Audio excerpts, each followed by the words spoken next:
मला असं वाटतं की आता एकूणच या संपूर्ण पत्रकार परिषदेमध्ये कोणताही नवा विषय हा विरोधक मांडू शकलेले नाहीत।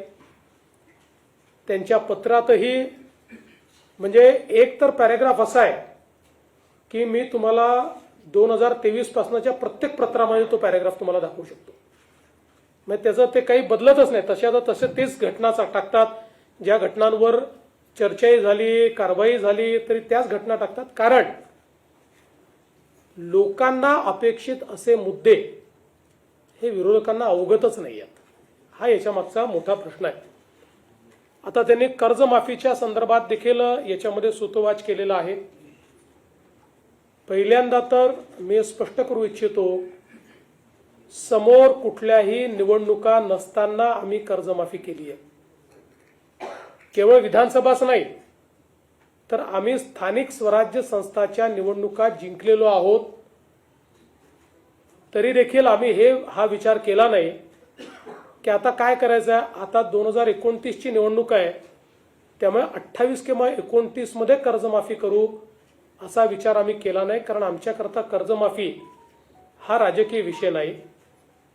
आमच्याकरता कर्जमाफी ही शेतकऱ्यांकरता एक आपल्याला आमचा शेतकरी जगला पाहिजे, आमच्या शेतकऱ्याला पुन्हा कर्ज घेण्याची शक्ती प्राप्त झाली पाहिजे, याकरताचं एक इन्स्ट्रुमेंट, एक उपकरण म्हणून आम्ही कर्जमाफीकडे पाहतो। यापूर्वीही जेव्हा आम्ही कर्जमाफी केली होती तेव्हाही मी सांगितलं होतं की कुठल्याच कर्जमाफीने शेतकरी कधी श्रीमंत झाला नाही। कर्जमाफी हा काही परमनंट उपाय पण नाही, पण परिस्थिती अनुरूप आपल्याला कर्जमाफी करावी लागते। कारण त्याशिवाय त्या कर्जाच्या नेटमध्ये पुन्हा आपल्याला शेतकऱ्यांना आणता येत नाही। पण हे करत असताना यावेळी आपण एक कमिटी तयार केली आणि त्या कमिटीला हे काम दिलं होतं की त्यांनी शॉर्ट टर्मच्या उपाययोजना, लॉंग टर्मच्या उपाययोजना, बँकिंग सिस्टीमवर त्याचा होणारा परिणाम, या सगळ्या गोष्टीचा विचार करून त्या संदर्भातला रिपोर्ट द्यावा। समितीच्या रिपोर्टच्या आधारावर काही निकष आपण यामध्ये टाकलेले आहेत। पण मला असं वाटतं की आज आपण जर विचार केला तर 36,585 कोटी रुपये आणि 56 लाख शेतकऱ्यांना या कर्जमाफीचा लाभ होणार आहे।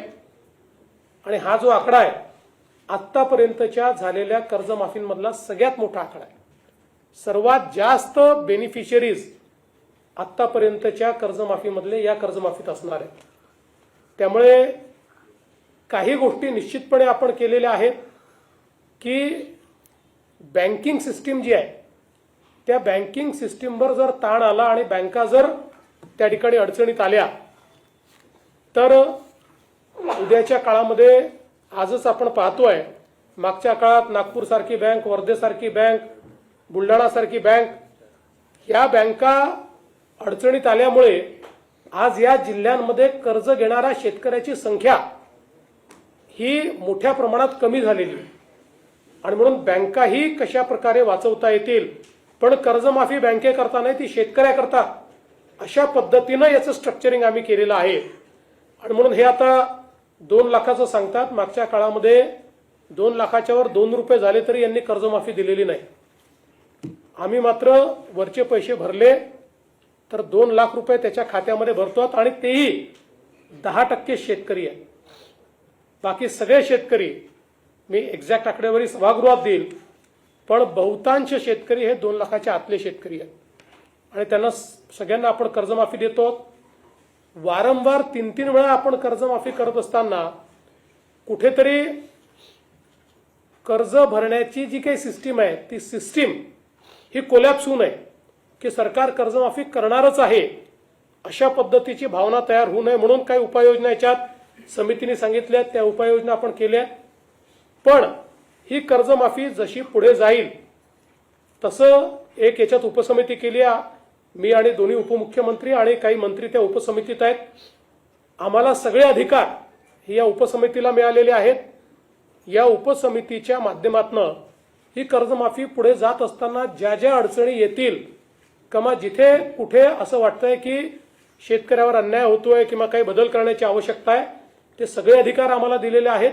त्यानुसार त्या त्यावेळी योग्य निर्णय हे आम्ही निश्चितपणे त्या ठिकाणी घेऊ. खरं म्हणजे एक राज्यामध्ये खूप अडचणीची परिस्थिती तयार झालेली आहे.